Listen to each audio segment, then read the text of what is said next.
بسم الله الرحمن الرحيم. الحمد لله الذي أرسل رسوله بالهدى ودين الحق ليظهره على الدين كله ولو كره الكافرون. أشهد أن لا إله إلا الله وحده لا شريك له، وأشهد أن محمدا عبده ورسوله، صلوات الله وسلامه على هذا النبي الكريم وإمام المتقين وقائد الدعاة المجاهدين، وعلى آله وأصحابه أجمعين. اللهم علمنا ما جهلنا وانفعنا بما علمتنا وجعلنا من المخلصين. وصلى الله على سيدنا محمد وعلى آله وبارك وسلم والحمد لله رب العالمين. أما بعد. Terlebih dahulu marilah sama-sama kita menyatakan setinggi-tinggi kesyukuran kehadrat Allah Subhanahu wa taala kerana dengan limpah kurniaan Allah kita sekali lagi diberi kesempatan dan peluang oleh Allah Subhanahu wa taala untuk sekali lagi bersama-sama tuan-puan bagi menyambung pengajian kitab kita dalam tajuk jenis jual beli yang diharamkan oleh Allah Subhanahu wa taala. Ini kesimpulan secara umum tajuk jual beli yang telah kita belajar ataupun dah kita khatam, tajuk jual beli, dan yang kedua tajuk riba. Dua tajuk yang telah kita bincang. Dan tajuk yang ketiga ini kesimpulan jenis-jenis jual beli yang diharamkan di dalam syarak. Ada dua jenis jual beli yang diharamkan. Yang pertamanya jual beli yang diharamkan lagi tak sah, dan yang keduanya ialah jual beli yang diharamkan tetapi sah. Ini kita akan bincang akan datang, iaitu jual beli yang haram tetapi sah. Permulaan ini kita bincang dulu tuan-puan, jenis jual beli yang haram lagi tidak sah. Maksud dia kita tidak dibenarkan untuk memiliki barang tersebut, wajib dikembalikan ataupun menghantar balik barang dan juga harga kerana syarat tidak mengiktiraf jual beli tersebut. Itu dipanggil jual beli yang haram. Maksudnya jual beli yang direkodkan haram ataupun dosa dan juga tidak sah untuk memiliki barang tersebut. Dan yang ketiga, kesan dia tidak boleh kita handle. Maksudnya tak boleh nak makan, tak boleh kita nak beri kepada orang, tak boleh kita nak jual. Itu dipanggil tak boleh tasarruf ataupun tak boleh nak handle. Baik. Sambung malam ni jual beli yang kedua. Dia ada yang pertama jual beli deposit, iaitu haram lagi tak sah. Dan yang keduanya ialah jual beli yang memisahkan antara anak dengan hamba perempuan. Itu yang kedua. Tak sah kita jual beli kalaulah perempuan itu, hamba yang kita nak beli ini mempunyai anak yang masih mumayyiz, yang belum balik. Tiba-tiba kita nak beli ibunya sahaja dan anaknya kita tak nak beli, maka dia haram lagi tak sah.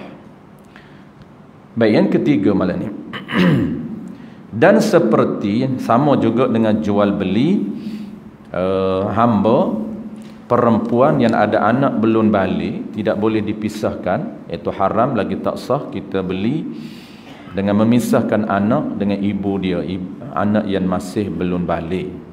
Sama juga yang ketiga malam ni, iaitu jual beli binatang. Binatang yang masih ada anak yang sedang menyusu. Maka sekiranya kita nak beli ataupun jual anak ataupun nak beli ibu yang terpaksa dipisahkan antara ibu dan anak ini, kita tak beli serentak, maka haram lagi tak sah.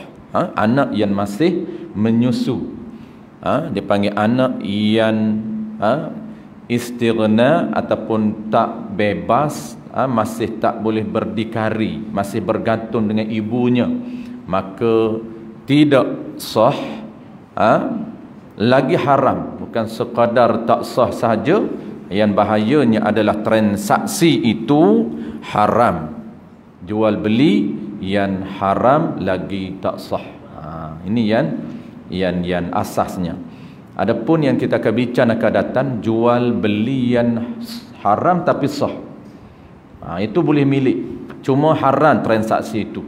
Macam jual beli akan datang kita akan bincang. Yang banyak praktikal hari ini ialah jual beli yang haram tetapi sah. Jual beli ada unsur penipuan. Itu jual beli yang haram tapi sah. Qala al-musannif rahimahullahu subhanahu wa ta'ala, dan menceraikan anak binatang daripada ibunya. Ini yang ketiga. Dan haram lagi tak sah menceraikan, yakni memisahkan anak binatang daripada ibunya, ibu binatang. Tak sah. Pada hukum menjual ataupun memisahkan anak binatang dan juga ibu binatang ini, padanya tafsil, ada padanya pada hukum perincian ataupun pendetailan. Jadi hukum memisahkan anak binatang dengan ibunya ataupun anak yang masih menyusu, kita nak asinkan, nak pisahkan dengan ibunya. Pisah ini sama ada jual ataupun pisah hebah dan sebagainya. Dia panggil haram lagi tak sah.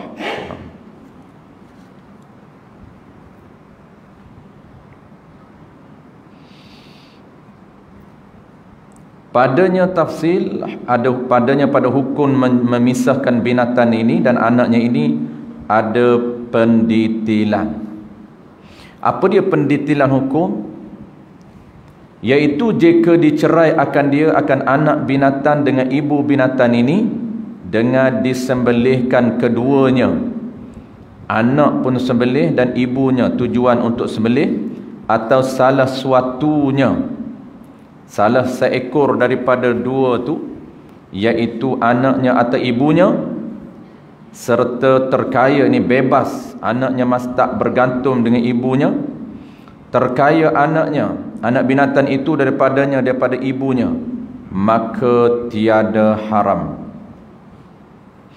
Baik, saya cerita dulu secara umum tuan-puan, hukum menjual ataupun dia panggil menjual anak binatang dan ibu binatang yang masih menyusu. Secara umum dulu saya cerita sebelum kita baca kitab ini. Jadi secara umumnya jenis jual beli yang ketiga ini haram lagi tak sah menjual binatang yang ada anak yang masih menyusu.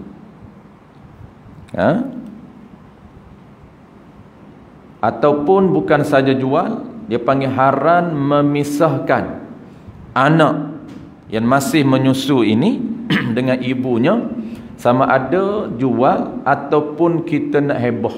Bukan jual, kita nak bagi kepada orang lain. Kita nak bagi anak ni kepada kawan kita, anak lembu kita ni, contoh anak ayam ke anak lembu ke, nak bagi kepada kawan kita, nak pisahkan dengan ibu, bukan kerana nak jual tapi kerana nak heboh, bagi percuma, juga haram. Jadi haram, heboh itu tidak sah. Itu dipanggil haram lagi tak sah.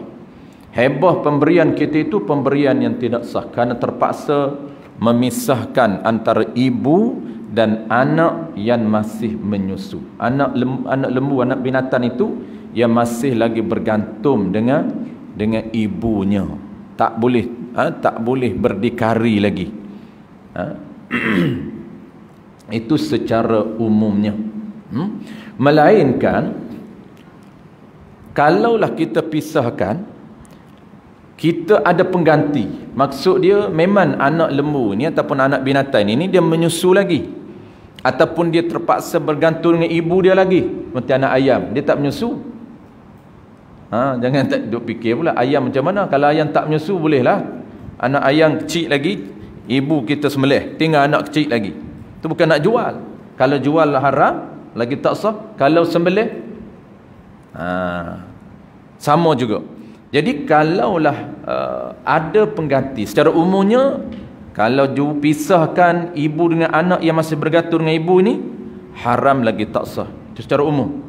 Melainkan boleh kita pisahkan sekiranya anak ini ada pengganti dia. Contohlah lembu kita. Kita nak pisah, nak jual ibu dia, anak kita tak nak jual. Anak masih menyusu lagi. Haram lagi tak sah. Melainkan yang tak haram dan sah jual beli lembu ibu dia itu sekiranya kita boleh ada tempat ganti. Maksud apa? Maksud dia ada ibu lain yang boleh tolong menyusukan pada anak lembu yang kita nak jual ibunya. Ataupun kita boleh jaga ibu lembu tak ada, kita boleh jaga dengan bagi susu lain. Cuma di sini ada hukum. Walaupun haruh tapi makruh juga. Walaupun ada pengganti tetap makruh. Kalau nak elak daripada makruh, tak payah kita jual. Walaupun ada cara nak jual, cara dia sekiranya nak jual ibu, maka anak yang masih menyusu ini kena cari pengganti dia, ataupun kita kena handle sendiri, cari susu sendiri, bela sendiri. Boleh, tapi makruh. Makruh, apa maksud makruh? Kita tak buat itu dapat pahala. Maksud apa? Tinggalkan perkara makruh, kerana makruh ini larangan. Tak sama ibu dia dengan pengganti dia, tak sama walaupun binatang. Itu dia makruh tu. Cuma boleh sekiranya ada, orang panggil penjagaan anak itu, ada pengganti, boleh jaga kita sendiri ataupun kita cari ibu lembu lain yang boleh tolong menyusukan. Boleh, cuma tetap makruh. Jadi nak elakkan daripada buat makruh itu, dapat pahala, kita tak perlu jual. Tunggu dia besar dulu, barulah jual ibu. Tu. Itu secara umum. Melainkan boleh. Dan ada satu lagi tuan-tuan, dia akan jelas di bawah. Melainkan juga boleh sekiranya lembu ini, ataupun sekiranya kita nak pisahkan di antara anak lembu dan juga ibu dia, ataupun anak binatang apapun, dengan tujuan untuk disembelih. Dengan tujuan untuk disembelih. Cuma dia ada khilaf juga di sini. Kalau tujuan tak sembelih, tetap tidak ada khilaf. Dia nak jual, sekiranya lembu ini dipisahkan ini, belum orang panggil mumayyiz, ataupun dia panggil masih bergantung dengan ibu, tetap jual, hebah ataupun apa saja, haram lagi tak sah sekiranya tidak ada pengganti. Itu hukum umum. Melainkan yang ada pengecualiannya ialah sekiranya tujuan untuk disembelih. Di sini dia ada khilaf. Sebab itu di kalangan kita sebut padanya tafsil ada pendetilan sekiranya untuk disembelih. Kalau disembelih ni tuan-tuan, dia ada dua hukum.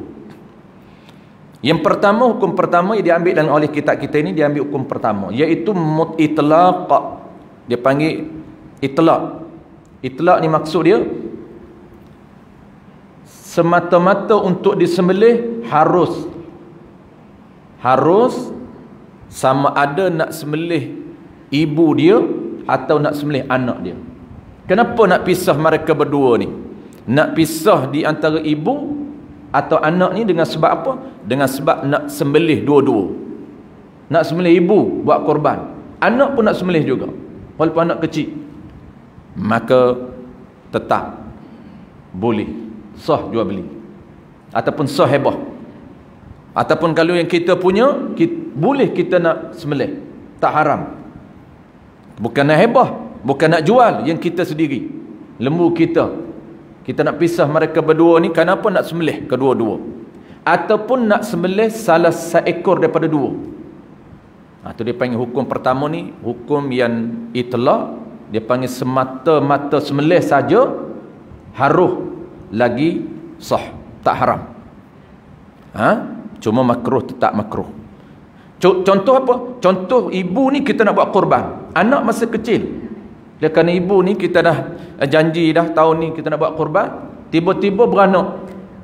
Apabila beranak, maka anak masih menyusu, masih kecil, adakah boleh dipisahkan, disembelih ibunya?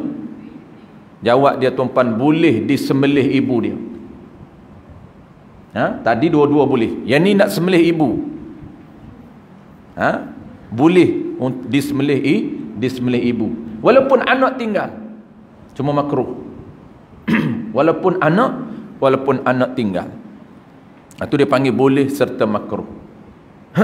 Kalaulah dua-dua itu lagi mudah. Dua-dua nak sembelih, lagi tak jadi isu. Ataupun nak sembelih salah seekor. Maksud salah seekor ni macam mana? Kita nak sembelih ibu saja, anak tak sembelih.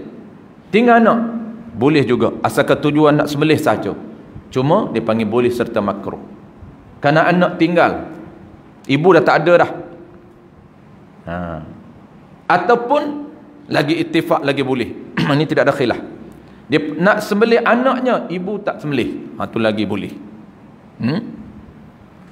Itu hukum pertama. Dia panggil semata-mata nak sembelih sahaja, maka sah ataupun tak haram kita jual, ataupun kita nak pisahkan.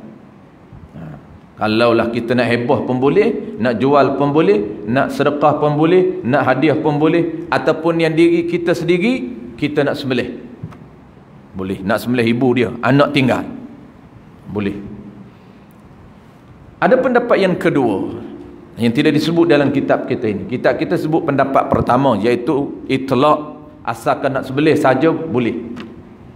Pendapat yang kedua disebut dalam kitab I'anatul Talibin dalam bab jual beli yang dilarang. Disebut oleh Iman Subki. Iman Subki kata, kalau nak sembelih ibu tinggal anak tetap haram. Ini pendapat yang kedua, pendapat Iman Subki yang tak disebut di dalam kitab kita. Sebab Iman Subki kata apa? Iman Subki kata, kalau pisah nak sembelih ibu, pisah sama ada dengan sebab jual, dengan sebab nak bagi kepada orang lain, nak sembelih ibu tinggal anak, tetap haram kata Iman Subki, kerana kesannya sama. Anak akan tinggal, tidak ada tempat untuk dia gantung, dia masih menyusu. Tu Iman Subki kata tetap haram juga. Tapi dalam kitab kita ni sebut pendapat pertama boleh, walaupun nak sembelih ibu sahaja, ataupun nak sembelih anak, ataupun nak sembelih dua-dua boleh. Ini binatang. Bulan lepas ni tuan-puan kita cerita pisahkan orang, itu pisahkan hamba dan juga anaknya. Kalau orang tuan-puan sama juga. Ini binatang hari ni. Binatang dia ada detail, dia khilaf. Tapi orang tidak ada khilaf. Kalau nak pisahkan orang ni tuan-puan, hamba dan juga anak dia. Dan kata Imam Ghazali, bukan saja hamba. Ini kita sebut bulan lepas hamba dan anak dia. Tak boleh nak pisah. Kalau nak jual anak, nak jual hamba perempuan, kena jual sekali dengan anak yang masih mumayyiz. Yang masih mumayyiz walaupun tak menyusu dah. Dia beza dengan binatang. Binatang lain. Kalau orang tuan-puan mumayyiz ini kira umur dan juga kira kematangan dia. Pendapat yang lemah mengatakan mumayyiz 7 tahun. Pendapat yang kuat mengatakan ikut kematangan dia. 5 tahun dah matang, boleh beza di antara najis dengan tak najis, boleh basuh berak sendiri, kecil sendiri, makan sendiri, boleh berdikari, umur 5 tahun dinamakan mumayyiz. Dah boleh pisah di antara ibu dengan anak dia. Sebab tu Imam Ghazali kata orang yang bukan hamba pun tidak boleh dipisahkan dengan ibu dia. Umur anak ni baru 6 tahun, tak boleh dipisahkan dengan anak, dengan ibu dia. Walaupun di atas dasar pendidikan. Contohnya umur 5 tahun baru, tapi nak letak anak dia di asrama, pisahkan dengan ibu dia, maka tak boleh kata Imam Ghazali. melainkan tunggu balik dulu. Tunggu dia balik dulu. Ini pendapat Imam Ghazali. Ada pendapat lain mengatakan boleh. Baik, settle tuan-tuan. Kita terus kepada jenis jual beli yang seterusnya. Baik, sebelum tu kita habiskan pendetailan dalam kitab kita ini. Kita dah faham secara umum. Qala al-musannif rahimahullahu ta'ala,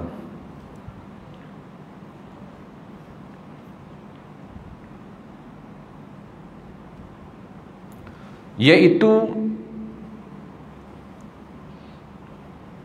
anaknya atau ibunya. Baik, kita ambil awal balik. Dan haram lagi tak sah menceraikan anak binatang daripada ibunya, ibu binatang. Padanya pada hukum memisahkan binatang ini, tafsil, ada perincian, pendetailan. Apa dia pendetailan? Jika dicerai dipisahkan dengan disembelih. Kalaulah tujuan nak sembelih, itu ada pendetailan, ada perincian, ada khilaf. Jika tujuan untuk disembelih kedua-dua nak disembelih, boleh. Ataupun salah seekor daripada keduanya, iaitu anaknya, atau nak disembelih ibunya, boleh. Serta terkaya anaknya, anak binatang itu daripada ibu. Yang ini bebas, dia tak menyusu. Yang ini tak menjadi isu lah ini. Maka tiada haram dan haram tasarruf pada barang yang lain daripada yang tersebut. Haram tasarruf ni maksud apa? Maksud dia bukan sahaja haram jual, pisahkan anak dengan ibu tu untuk dijual, tetapi haram juga ditasarruf dengan tujuan lain, iaitu dihebah ataupun dihadiah, juga haram. Itu dia nak cerita. Dan tiada sah tasarruf, dan tiada sah kalau buat juga tiada sah tasarruf. Bila? Pada ketika haramnya. Tidak sah sekiranya kita tasarruf dengan jual. Tasarruf ni maknanya kita handle, kita uruskan, sama ada kita jual, pisahkan dengan jual, atau pisahkan dengan hebah, atau pisahkan dengan hadiah kepada orang lain. Tak sah. Bila? Ketika haram tu. Kalaulah waktu haram kita pisahkan, tak boleh nak buat apa pun. Tak boleh nak jual, tak boleh nak hebah, tak boleh nak hadiah. Itu makna tasarruf. Tasarruf ni istilah di dalam kitab muamalat. Tasarruf tadi dengan umpama jual, seperti tasarruf dengan jual. Kita nak handle harta kita ini, nak uruskan dengan jual. Maka jika dijualkan salah suatu daripada keduanya, ini isu. Kalaulah nak jual salah seekor tu, ibu atau anak tu yang masih menyusu tu, bagi orang yang ghalib atas zonnya, disembelihkan dia. Isu dia, boleh tak kita nak jual kepada orang bukan yakin? Kalau yakin dia nak sembelih, itu sah. Tapi kita zon saja, berak sangkaan hati kita, kita agak saja berak sangka kita, pembeli ni dia beli lembu kita ini tujuan nak sembelih, boleh ataupun tidak? Itu isu dia. Jawab dia juga tidak dibenarkan, tidak sah juga.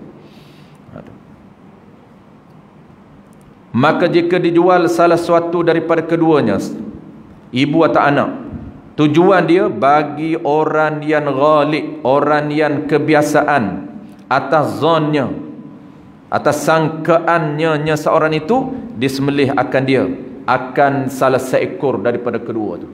Sama ada nak beli ibu atau nak beli anak. Beli kedua-dua tak jadi isu, memang sah. Kalau nak beli ibu, kena beli dengan anak-anak. Kalau nak beli anak, kena beli dengan ibu-ibu. Kita berkenan ke anak, ibu tak minat pun.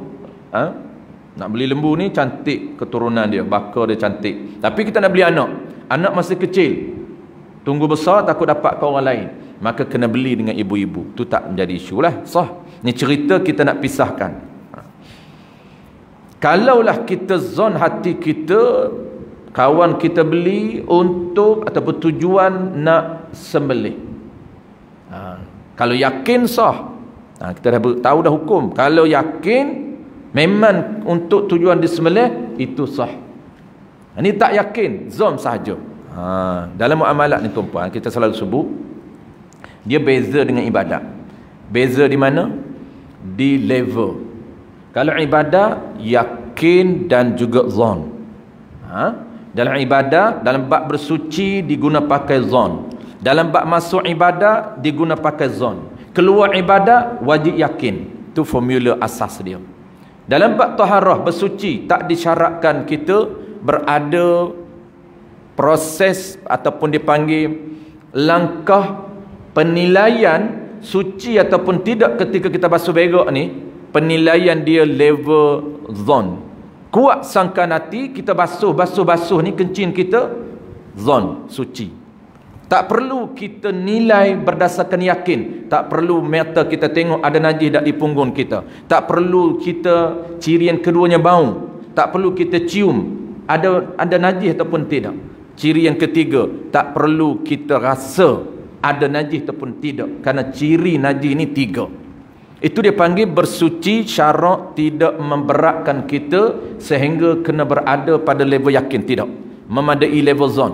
Zon ni kuat sangkan hati dengan ada qarinah, dengan ada usaha, ada ijtihad. Usaha kita basuh ni qadar basuhan ini, hati kita kata dah suci. Tak perlu kita cium. Tak perlu kita tengok punggung kita ada najis ke tidak. Tak perlu kita taste ataupun kita rasa tangan kita ni ada bau najis ataupun tidak. Tak perlu. Itu di dalam bab taharah. Dan di dalam bab ibadat juga, masuk ibadat memadai zon. Masuk waktu tak perlu yakin, zon boleh. Tengok matahari itu yakin. Tak perlu berada pada level yakin, boleh kita berada pada level zon. Tetapi dalam muamalah dia agak ketat. Disyaratkan yakin, tak boleh berada pada zon.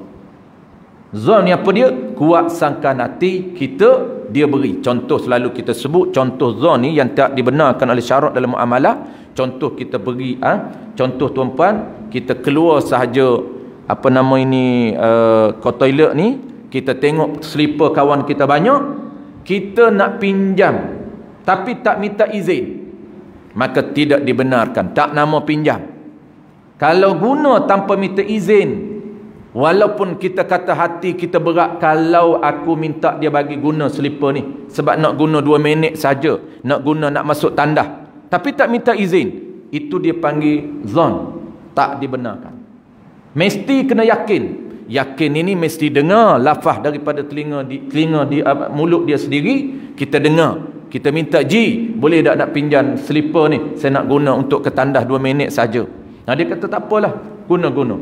Mana yakin, dia beri kebenaran menggunakan harta dia. Beri apa tu? Dia panggil beri pinjam. Dia panggil isti'arah, pinjam. Pinjam ni dia ada lafaz dia, dia ada rukum dia, dia ada syarat sah dia. Tapi kalaulah kita tak minta izin, walaupun kita kata pinjam, biasa orang kita ni dia guna nama pinjam lah. Saya pinjam sekejap, tak minta izin pun, dia bedal saja. Sebenarnya tak nama pinjam, orang nama curi. Kenapa? Kerana mencuri ini mengambil harta milik orang lain secara sembunyi tanpa izin. Itu definisi mencuri. Dia ambil slipper kita duduk kat sini sembunyi, kita tak tahu, tanpa minta izin, itu nama mencuri. Walaupun 2 minit dia hantar balik, ya, mencuri juga. Orang kita bab mencuri ni, dia kata kalau ambil tak hantar, tu baru mencuri. Dia ada definisi dia, orang kita jangan main-main.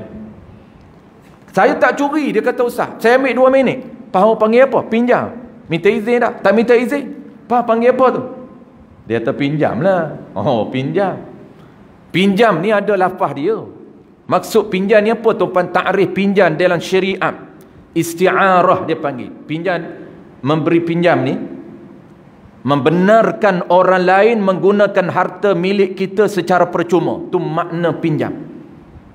Membenarkan orang lain menggunakan harta milik kita secara percuma. Itu dia panggil pinjam. Kalau membenarkan orang lain guna harta milik kita secara berbayar, dia panggil sewa. Hantar balik, tu sewa. Tu beza sewa dengan pinjam. Dua-dua dapat pahala, tapi pahala lebih besar pinjam kerana tanpa imbang balas. Sewa pun ada pahala, jual beli pun ada pahala, pinjam pun ada pahala, tapi pinjam besar lagi standard pahala.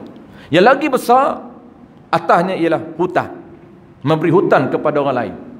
Lagi besar. Kenapa? Risiko lagi besar. Risiko dia tak bayar. Pinjam pun besar pahala, risiko juga dia tak hantar balik, dia bedal lah, dia sapu buat macam harta dia. Pinjam sebulan, setahun tak hantar. Tak kira pinjam cangkur ke, pinjam gergaji ke, pinjam tangga ke, dia buat macam harta dia. Tak apa, tak hantar lagi, haji bukan nak guna. Sedap juga dia. Dia kata tak hantar bukan guna, ambil bedah tangga bumi, dia kata bukan bumi guna pun. Kata tak hantar lagi ke? Kata nak, kata sebulan. Tak, dia tak minta pun. Hati tuan minta rupanya. Ada juga kita cerita kita. Macam-macam syariat kita ni tuan-tuan. Itu pelanggaran syariat secara terbuka. Haram tu. Kerana pinjam, dia ada tempoh dia. Kalau kita ambil tanpa minta izin, itu bukan pinjam. Itu nama curi. Kena tahu takrif curi di sisi syariat. Kita ni curi ni betul-betul nak aim, nak ambil tak hantar ni. Tu baru curi. Ambil hantar balik, pinjam. Istilah kita. Jangan mengelirukan istilah kita dengan istilah syarak. Yang kita nak adalah syarak. Sebab syarak yang menilai kita, bukan kita tak. Jadi walaupun 2 minit haram kita menggunakan harta orang lain. Itu dia panggil curi. Poin yang saya nak cerita, tak boleh kita nak zon hati kita. Zon apa dia? Zon, kalau aku minta ni dia bagi ni 2 minit, takkan tak bagi. Ya, dia bagi, minta dulu. Syarat menetapkan ketat undang-undang harta orang lain ni, dia nak supaya minta dulu. Ni cara jaga harta milik orang lain. Kita nak guna, kena minta izin. Tu dia panggil yakin. Adapun zon ini, saya nak terus sebut, mungkin saya jangan sebut zon. Ada pengecualian yang boleh digunakan zon, tapi bukan umum. Ni zon boleh guna tuan-puan, tapi bukan umum. Cuma ulama warak dia tak guna zon. Boleh juga guna tempat yang tertentu. Bila kita biasa minta, contohlah saya dengan pengerusi selalu minta guna selipar dia nak ke tandas. Selipar saya tak ni, saya nak guna selipar saya. Selipar pengerusi tak apa, sebab selipar dia mahal. Kalis air. Satu hari ni saya tak minta, bedal. Zon hati saya, kalau saya minta dengan Tuan Haji ni, dia bagi. Hari ni saya bedah dulu, baru beritahu. Itu orang kita. Bedah dulu, sapu dulu, lepas tu beritahu. Tadi saya guna selipar Haji. Haji nak kata apa lagi? Guna lah. Nak kata apa lagi? Nak kata jangan guna apa, dah guna dah. Boleh ke tidak? Boleh, zon. Tapi afdal jangan buat. Ni ulama ni warak dia tak guna zon ni. Sebab apa? Sebab mungkin kemarin dia bagi, hari ni mungkin dia tak bagi. Tengok cara guna tak puas hati. Dia pinjam ni dia ketat juga tuan-puan. Kita nak bagi pinjam kepada orang ni, orang yang kita percaya, dan cara penggunaan dia. Kita guna barang pinjam, kita kena guna macam tuan dia guna. Tu. Guna motor orang, kereta orang, apa saja kena macam tuan dia guna. Kalau tuan jenis-jenis cermat gaya pemanduan, kita juga sama.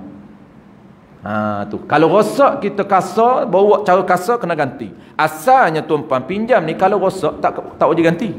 Sebab tu kena fikir banyak kali nak pinjam. Kalau rosak di tangan peminjam, tak wajib peminjam ganti. Melainkan taksir dia panggil. Taksir ni gaya dia guna itu gaya yang tidak mengikut kebiasaan kita. Wajib dia ganti. Itu ada etika dia lah. Nanti kita akan masuk, ada tajuk khusus dia. Yang poin saya nak cerita tuan-puan, zon tak boleh guna, melainkan boleh guna kita pernah minta dia bagi. Hari tu kita guna dulu, barulah kita minta.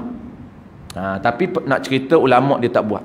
Sebab dia ulama dia berhati-hati. Mungkin hari ni, kemarin aku guna, dia bagi, tapi hari ni benda yang sama ni, bukan benda lain, bukan nak pinjam barang lain, tak, barang sama.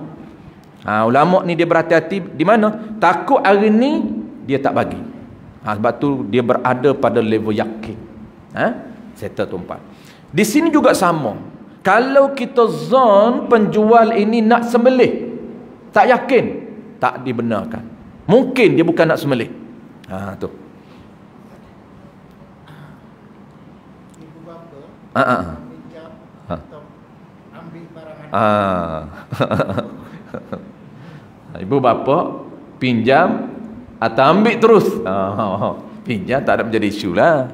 Cuma beringat tuan-puan, parent ibu bapa ni dia ada dua.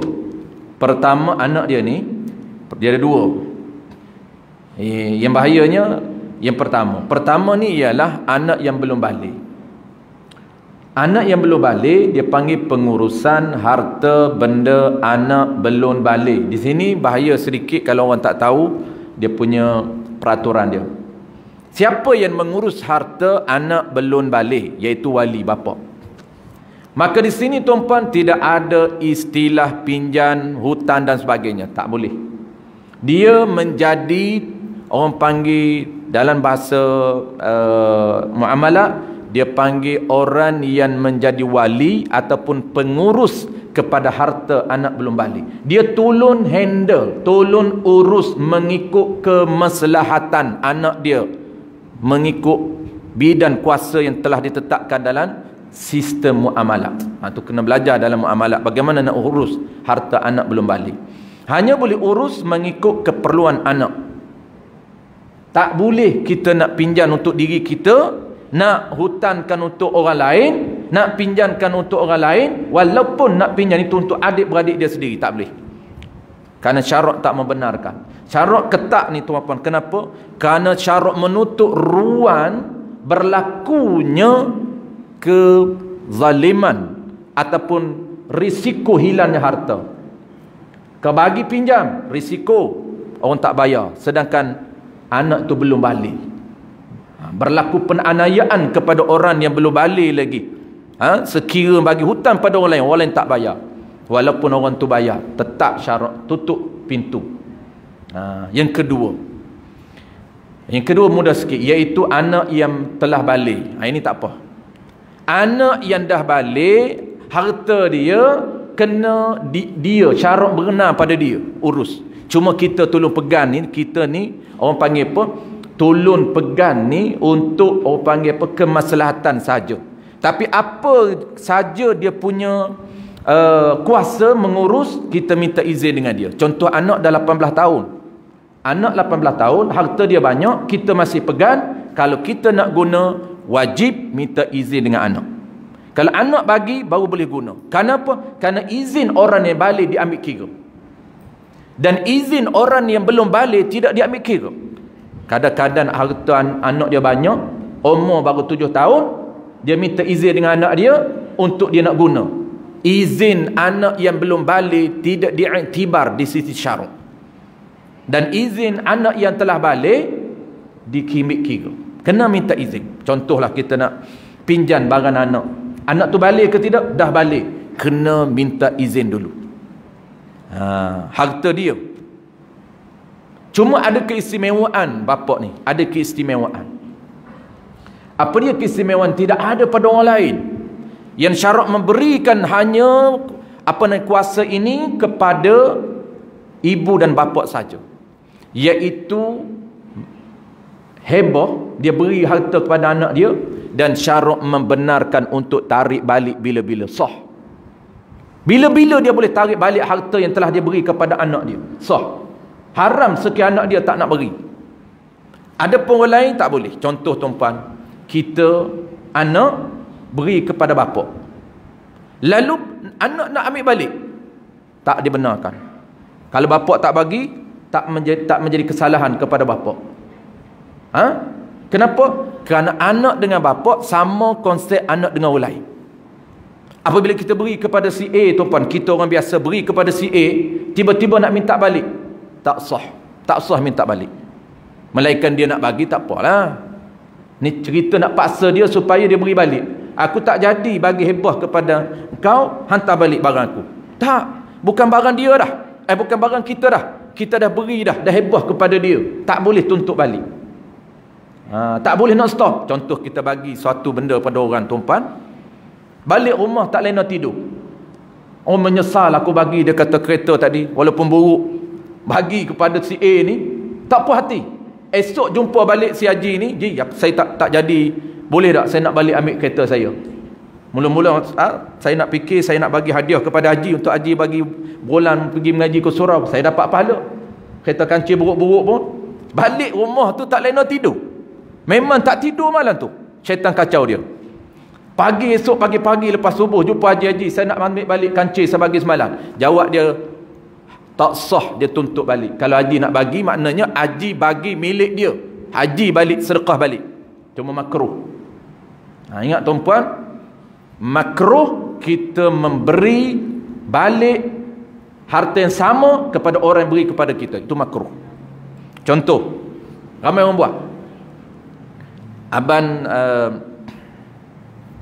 Abang beri kepada saya. Abang Zaki kata, Ustaz, saya hadiah kepada Ustaz duit RM50. Saya kata, tak apa bang, kau bak. Siap, kau bak jadi milik saya. Lalu saya kata, bang, saya duit banyak dah, alhamdulillah. Tak habis dah, tingkat-tingkat duit di rumah. Saya nak bagi kepada abang balik, hebah balik, hebah. Sah ke tidak? Sah. Tapi makruh, tidak ada pahala. Dia panggil sah hebah kita, tetapi tidak ada pahala. Rugi. Pahala tidak ada. Kena bagi pada orang lain. Orang lain saya bagi pada Abang Mi bagi pada Abang Zaki balik. Tak apa, tak makruh. Dia berpindah. Yang tak boleh direct. Tu makruh. Banyak orang buat di mana, tuan-puan? Kalau belah kampung saya lah, sini tak ada. Kampung saya ni kalau semayang solat jenazah orang bagi duit. Sini tak ada kan? Tak ada bagi duit. Solat jenazah kan ada penjuru ni, selepas kita nak balik, waris duduk sebelah kiri, waris duduk sebelah kanan, duduk tunggu bawa sampul, tebar sampul. Dia hulur pada kita pun ambil, tengok RM5. Bagi balik dekat budak tu. Hebah balik. Dia kata tak apa, pakcik bagi hebah balik. RM5 hebah. Tu dia kena tengok dulu dan sampul tu. Jawab dia hebah, makruh hebah kepada orang yang memberi pada kita. Dia jawab kena hebah pada orang lain. Nak elak daripada makruh bagi dapat pahala. Asalnya hebah dapat pahala, tapi formula dia hebah kepada orang yang menhebahkan kepada kita makruh. Tak disunatkan. Dia sunat asal hebah ni. Kenapa sunat tu pun menggembirakan hati orang lain. Tapi orang tu nak buat pahala, tiba-tiba kita ni seolah-olah tak menghargai, hantar balik pada dia. Makruh. Tapi kalau tengok merah, tak hebah. Dia tengok warna RM5, hebah. Tengok 10, tak hebah. 10 pun terus dah poket. Dulu RM5 tuan-puan, hari ni tak ada dah RM5. 10 hari ni. Kat kita ni alhamdulillah lah, tak ada. Tu tak ramai sembang jenazah. Cuba buh sampul RM50. Satu sampul RM50 tuan-puan. Orang tak panggil pun datang solat jenazah. Kalau budaya macam tu tuan-puan, orang tak panggil pun datang solat jenazah. Macam kita hari ni, kalau pengerusi kita buat, siapa datang mengaji, sampul, tunggu sana, RM50. Satu kuliah RM50. Memang kita nak buat masjid baru dah. Memang tak cukup masjid ni. Buat masjid baru 2 tingkat. Satu kuliah RM50. 2021 2022 tambah satu kuliah 100. Pecah tuan-tuan masjid. Jenuh pengerusi kena buat lagi masjid. Boleh juga buat tu. Ada tempat buat lagi tu tuan-tuan. Ada tempat buat lagi tu. Mula-mula dia nak tarik orang. Cara marketing dia mula dengan sembahyang subuh. Saya lupa di mana saya sembang dengan Tan Sri. Kat manalah saya lupa dah. Lama dah, belum PKP. Dia pernah buat. Dia bagi RM30, naik RM50. Paling banyak RM50 dia kata, Ustaz, habis duit dia tu. Saya kata Tan Sri kena naik lagi 100. Dah RM50 je dia tu. Test dia kata 30 je. Ramai. Budak sekolah ramai datang. Budak lagi ramai datang. Subuh. Sambil-sambil dia nak ke sekolah. Budak menengah lah. Bukan budak sekolah rendah tu. Budak sekolah menengah. Budak sekolah menengah dia cerdik dah. Tersebar dalam WhatsApp, grup WhatsApp. Siapa datang sembahyang subuh, pengerusi bagi sampo. Tak bagi tahu berapa ringgit, tak bagi tahu. Dia bagi RM30, up dia up 50. 50 memang ramai dia kata. Lepas tu tak berani dah. Saya kata kalau up lagi 100 tuan-puan, apa nama ni datuk tu, memang penuh. Dia pun tak berani ambil duit. Kita dapat pahala tuan-puan. Sebab tu Allah Ta'ala tak bagi macam tu. Allah tak perintah malaikat duk siap-siap bagi pahala. Siapa mengaji, pahala. Bagi siap-siap pahala. Bagi pun bukan boleh guna pahala. Tu malaikat tak bagi. Allah Ta'ala tak bagi. Bukan ada nilai lagi pahala dunia. Nilai pahala di akhirat kelak. Sebab tu mati saja, ketika tu baru ada nilai pahala kita. Baik, kita dah insya tuan-tuan, kita berhenti di bawah tu. Baik, kalaulah kita zon, tak boleh juga nak jual. Zon orang ni nak sembelih. Tiada sah jualnya. Kerana apa? Kerana terkadang tiada disembelih akan binatang itu. Dan disyaratkan sembelih atasnya tiada sah. Dan kalaulah dalam jual itu akad sembelih juga tidak sah. Memasukkan syarat, aku jualah ibu lembu ni, anak masih menyusu, dengan syarat engkau sembelih dia, juga tidak sah, kerana memasukkan syarat. Dan tiada sah dijual dengan syarat menjual. Ini mudah tuan-tuan. Saya baca sikit je, sambung besok. Dan tiada sah dijual. Ini yang ketiga, jual beli yang ketiga. Jual beli yang tidak sah yang ketiga, ataupun yang detail yang keempat. Jual beli yang pertama deposit. Jual beli yang kedua, jual beli hamba perempuan yang pisahkan dengan anaknya masih menyusu, masih belum memayis. Yang ketiganya jual binatang yang masih menyusu. Dan yang keempatnya jual bersyarat. Dan tiada sah dijual dengan syarat menjual. Dan tiada sah dijual dengan syarat menjual. Maknanya dalam akad jual beli itu dia masukkan syarat. Dia jual kereta dengan syarat sekian-sekian. Tu. Baik, besok kita akan sambung tuan-tuan. Kita baca satu je malam ni. Dia banyak contoh dia ni.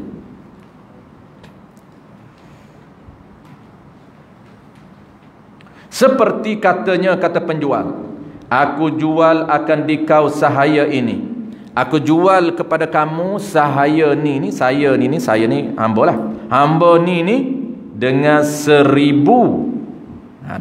dinar. Atas ala syarti. Syaratnya atas ni atas syarat. Bahawa engkau jual akan daku, ataupun engkau jual akan sipulan rumah engkau dengan sekian. Tak sah. Ni satu contoh. Kita kata aku boleh jual hamba ni. Dia duk minta dengan kita nak beli hamba kita. Lama dah dia duk berkenan dengan hamba kita ni. Hamba kita ni cantik, hamba kita ni rajin buat kerja. Lalu dia nak beli. Kita kata bolehlah nak beli hamba ni dengan syarat. Dalam akad jual beli tu kita nyata syarat. Kalau nyata syarat di luar, tak dikira sah. Syarat ni nyata dalam akad jual beli. Lafaz ijab qabul, masukkan syarat. Aku jual lah hamba ini dengan 1,000 dinar. Orang dulu tuan-puan alat alat pertukaran dia dinar, dirham, fulus 3. Aku jual kepada kamu hamba ni 1,000 dinar dengan syarat engkau jual rumah engkau tu kepada aku dengan harga 10,000 ataupun dengan harga 100,000. Kita berkenan kat rumah dia, tapi dia tak nak lepas dengan harga sekian. Dia nak minat hamba kita. Dia kata boleh aku jual hamba ni dengan syarat melepas rumahmu tu, ataupun kau bagi rumah kau tu dengan harga yang kau nak. Kita duduk dia lama dah rumah dia, berminat dengan rumah dia sekian-sekian ni, tapi dia tak nak lepas dengan harga yang kita nak. Tiba-tiba dia minat hamba kita dengan harga yang dia minta, kita boleh lepas. Tapi dengan syarat kita minta dia jual rumah dia dengan harga yang kita nak. Tak sah jawab dia. Tak sah tu sekira kita masukkan syarat itu dalam ijab qabul. Kalaulah deal di luar, tak menjadi isu. Deal di luar, aku boleh jual hamba ni murah dengan syarat Engkau jual apa nama ni rumah tu, rumah kau 1 biji tu yang aku duk berkenal lama tu, aku nak 100k je. Aku jual hamba ni dengan harga 1000 je. Dia kata okey, clear, jalan. Jadi maka sah sekiranya kita di luar. Dalam masa akad jual beli tak ada syarat apa pun, itu sah. Ni nak cerita ni jual beli keempat yang tidak sah lagi haram, iaitu jual beli yang memasukkan syarat di dalam ijab qabul. InsyaAllah yang contoh lain kita akan sambung besok. Ada pula seterusnya besok juga, ada jual beli masukkan syarat tapi sah. Tu dia detail ni kita sambung besok. Sebab dia ada memasukkan syarat yang tak sah. Ada juga jenis jual beli yang boleh kita masukkan syarat. Boleh. Tu kita kena tahu. Jenis jual beli yang macam mana sah kita masukkan syarat, dan jual beli yang macam mana umumnya tak boleh kita masukkan syarat. Besok insya-Allah kita sambung ya. Tanda besok mana? Jadi besok tu kita sambung atau dengan syarat di hutan akan dia. Syarat hutan pula besok. Baik, wallahu a'lam. Ya, Bang. Boleh.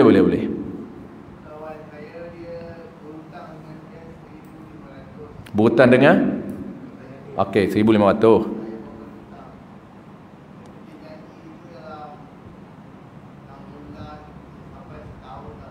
Tak payah bayar.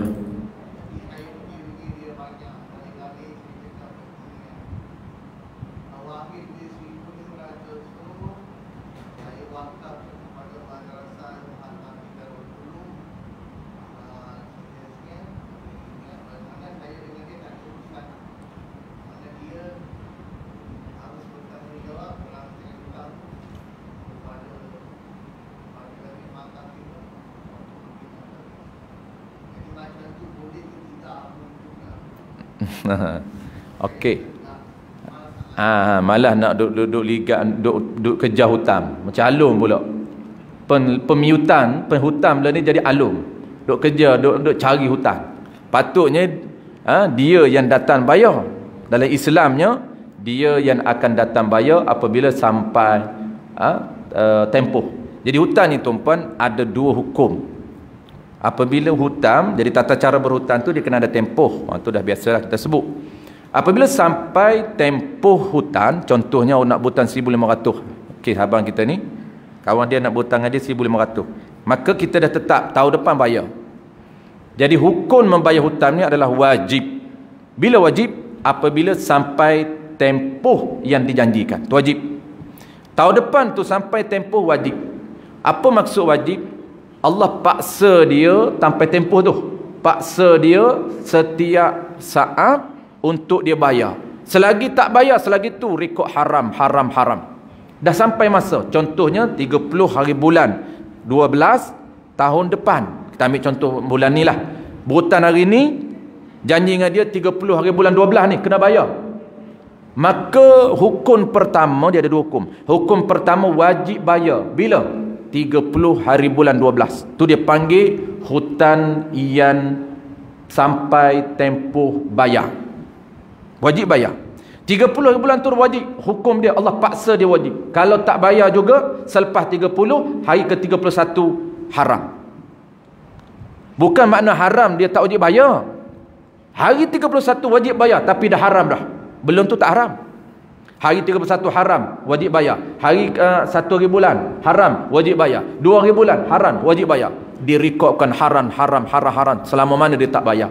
Wajib bayar, tetap wajib bayar sampai kiamat. Bahkan sampailah di pada mahsyar. Akan dituntut balik di pada mahsyar kelak. Bukan saja atas dunia.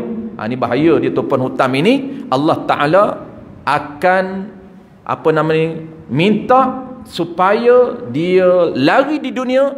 Dia tak akan mampu nak lari di akhirat. Di pada mahsyar dia akan cari nak kena bayar hutang. Allah perintah dia supaya mencari orang yang kita pernah berhutang dulu di pada mahsyar. Selagi tak cari, selagi tak jumpa, selagi tu cari, beribu tahun cari. Nak cari dunia pun tak jumpa dah tuan-puan. Kalau cari betul jumpalah. Kalau mati tak jumpa. Satu. Hukum yang kedua, sebelum saya nak jawab soalan abang ni, hukum yang kedua, sunat bayar. Bila sunat bayar? Sebelum tempoh yang dijanjikan. Contoh tuan-puan, burutan hari ni 11 hari bulan, janji nak bayar 30 Disember, maka 30 Disember wajib bayar. Tapi sebelum 30 Disember sunat bayar. Dia panggil sunat bayar awal. Dapat pahala sunat bayar awal. Tan wajib tetap wajib lah. Cuma nak cerita bila yang kata wajib bayar ni. Bukan hari ni burutan, besok terus wajib bayar. Tidak. Yang kata wajib bayar apabila sampai tempoh yang dijanjikan. Esok dah sunat bayar. Maknanya kita dapat dua pahala kita bayar awal. Pahala wajib tetap dapat kerana mengembalikan hutang orang, milik harta orang, dan pahala membayar awal. Boleh. Settle hukum dia. Baik, cerita dia ni, orang tak nak bayar, maka tetaplah dia haram berdosa. Cuma kita ni tak nak ibrak. Ibrak ni tuan-puan istilah muamalah. Ibrak ni makna apa? Maknanya kita melepaskan hutang orang dengan kita. Tu dia panggil ibrak. Maksud dia bahasa kita hari ni, kita panggil saya beri je lah hutang tu, tak perlu bayar. Tu ibrak. Pahala dia besar ibrak ni. Bukan senang nak ibrak ni.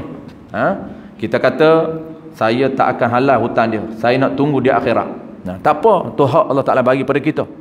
Kita tak nak pilih ibrak, tak nak dapat pahala di dunia. Tapi abang kita ni, dia tak nak ibrak, tapi dia nak ambil pahala wakaf. Boleh ke tidak? Kita kata aku minta hutan yang ada 1,500 dengan kau tu, hutan tu hutan aku. Aku minta supaya engkau pergi ke tahfiz, wakaf di tahfiz. Boleh ke tidak? Jawab dia boleh tuan-puan. Jawab dia boleh. Kita minta dengan dia supaya dia tu jadi wakil, supaya hantar duit kita, bayar duit kita ini di pusat tahfiz. Sebagai apa? Sebagai wakaf ataupun hadiah ataupun hebah, tak kisahlah. Boleh. Jadi dia tanggungjawab dia. Kalau dia tak buat sampai bila, itu dia. Itu dia. Dengan kita jugalah. Memanglah dia dengan kita. Itu haram. Dia tak bayar dan dia tak wakafkan kepada tahfiz. Nak ceritanya soalan abang kita boleh ke tidak? Jawab dia boleh. Sah. Wallahu a'lam. Ada soalan lagi tuan-puan? Kalau tak ada, besok kita sambung. Kalau ada pun kira besoklah mudah. Biar besoklah cepat sikit. Kita nak berhenti cepat. Bismillahirrahmanirrahim. Alhamdulillahi rabbil alamin, wassalatu wassalamu ala asyrafil anbiya'i wal mursalin wa ala alihi wa ashabihi ajma'in. Allahumma faqihna fid din wa 'allimna ta'wil wa ja'alna minal ulama'il 'amilin wa ja'alna minal mukhlisin wa sallallahu ala sayyidina Muhammadin wa ala alihi wa baraka wa sallam walhamdulillahi rabbil alamin.